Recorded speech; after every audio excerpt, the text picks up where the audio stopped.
Saya Tarisya Gina Salsabila dengan NIM 5520200005 dari Program Studi D3 Sistem Informasi Akuntansi Fakultas Teknologi Informasi. Untuk memenuhi tugas mata kuliah perpajakan, pada video kali ini saya akan membahas mengenai bea materai. Untuk penjelasan lebih lanjut, simak video ini sampai selesai ya. Stay tune! Kali ini saya akan menjelaskan mengenai bea materai. Dalam Undang-Undang Bea Materai dijelaskan bahwa bea materai adalah pajak atas dokumen, sedangkan dokumen sendiri adalah sesuatu yang ditulis atau tulisan dalam bentuk tulisan tangan, cetak, atau elektronik yang dapat dipakai sebagai alat bukti atau keterangan. Secara umum, bea materai adalah pajak atas dokumen yang terutang sejak saat dokumen tersebut ditandatangani oleh pihak-pihak yang berkepentingan atau dokumen tersebut selesai dibuat atau diserahkan kepada pihak lain bila dokumen tersebut hanya dibuat oleh satu pihak.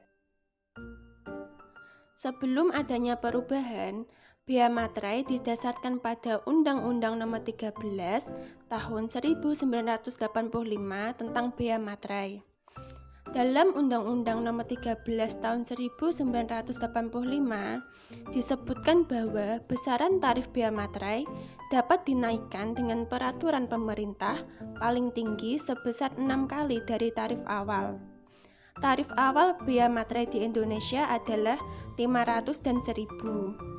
Artinya, materai dapat dinaikkan dengan peraturan pemerintah paling tinggi menjadi 3.000 dan 6.000. Setelah adanya perubahan, bea materai didasarkan pada Undang-Undang Nomor 10 Tahun 2020 tentang bea materai.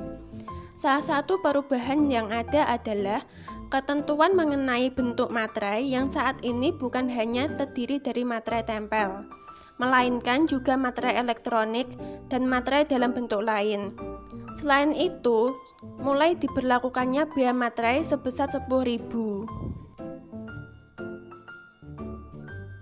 Walaupun bea materai 10.000 sudah berlaku, tetapi bea materai 3.000 dan 6.000 masih sah untuk digunakan. Karena pemerintah telah memberikan pernyataan bahwa tahun 2021 akan dijadikan masa transisi perubahan bea materai. Sehingga sepanjang tahun ini, tarif materai 3.000 dan 6.000 masih berlaku dan tetap sah digunakan secara hukum. Namun, dalam penggunaannya, materai harus berjumlah paling sedikit 9.000.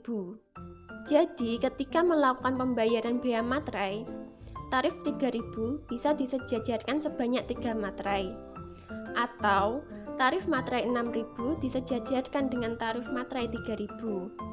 Atau, 2 materai 6.000 disejajarkan. Perbedaan bea materai lama dengan bea materai baru. Bea materai lama untuk dokumen pembayaran dengan nilai sampai dengan 250.000 tidak dikenakan bea materai.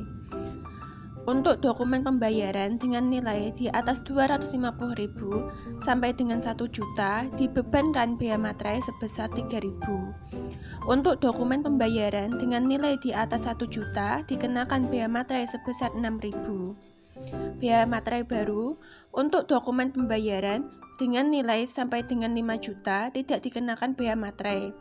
Untuk dokumen pembayaran dengan nilai di atas 5 juta dikenakan bea materai sebesar 10.000. Berikut ini adalah perbedaan dari materai tempel 3.000, materai tempel 6.000, dan materai tempel 10.000.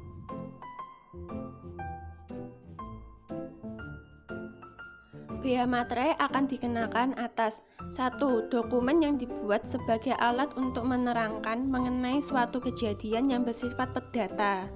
Kedua, dokumen yang digunakan sebagai alat bukti di pengadilan. Dokumen yang bersifat perdata meliputi 1. Surat perjanjian, surat keterangan, surat pernyataan, atau surat lainnya yang sejenis beserta rangkapnya. 2. Akta notaris beserta gros, salinan, dan kutipannya. 3. Akta pejabat pembuat akta tanah beserta salinan dan kutipannya. 4. Surat berharga dengan nama dan dalam bentuk apapun. 5. Dokumen transaksi surat berharga, termasuk dokumen transaksi kontrak berjangka dengan nama dan dalam bentuk apapun.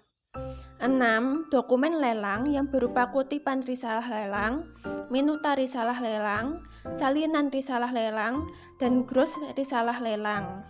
7. Dokumen yang menyatakan jumlah uang dengan nilai nominal lebih dari 5 juta rupiah yang menyebutkan penerimaan uang atau berisi pengakuan bahwa utang seluruhnya atau sebagiannya telah dilunasi atau diperhitungkan.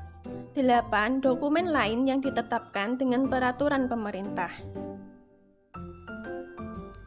Dan yang terakhir adalah alasan perubahan bea materai.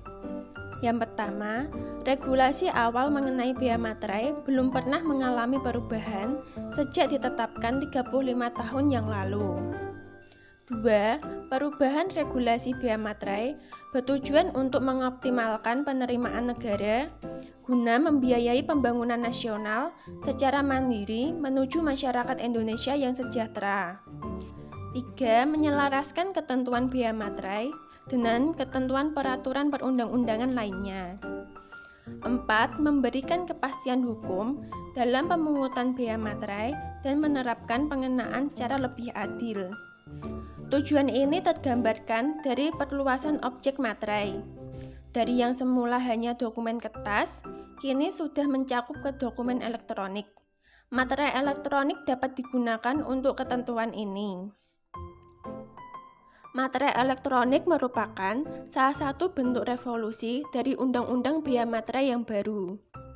Materai elektronik ini akan memiliki kode unik dan keterangan tertentu yang nantinya akan diatur lebih lanjut dalam Peraturan Menteri Keuangan. Perubahan bentuk materai dilakukan untuk menunjang perkembangan dalam bidang teknologi dan informasi, mengingat transaksi elektronik adalah hal yang tidak dapat dihindarkan.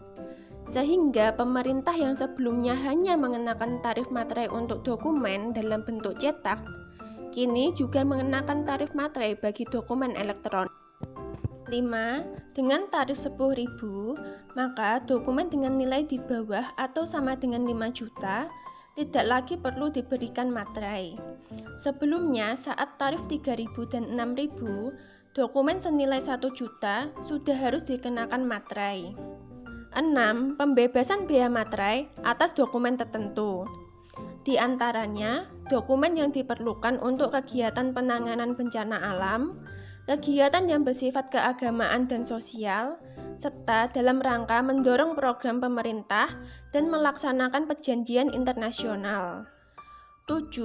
Untuk tingkatan kepatuhan, pemenuhan kewajiban pembayaran bea materai, dan mencegah terjadinya tindak pidana. Rencana Undang-Undang Bea Materai memasukkan norma dan sanksi, baik sanksi administratif maupun pidana. Dalam ketentuan yang baru, setiap orang dapat dikenakan sanksi administratif denda 100% jika bea materai kurang bayar. Ada pula ketentuan bagi setiap orang yang meniru, memalsukan, memakai, dan menjual materai palsu, maka orang tersebut dapat dipidana dengan pidana penjara 7 tahun dan denda paling banyak 500 juta. Selain itu, terdapat juga ketentuan pidana bagi yang menghilangkan tanda atau ciri khusus materai kemudian menjualnya atau menawarkan ke orang lain. Orang tersebut dapat dipidana penjara paling lama 3 tahun dan denda paling banyak 200 juta. Sekian pembahasan saya mengenai bea materai. Semoga pembahasan yang saya berikan bisa diterima dan bermanfaat untuk kalian semua. Terima kasih telah menonton video ini sampai selesai. Thanks for watching. Bye bye. See you next video.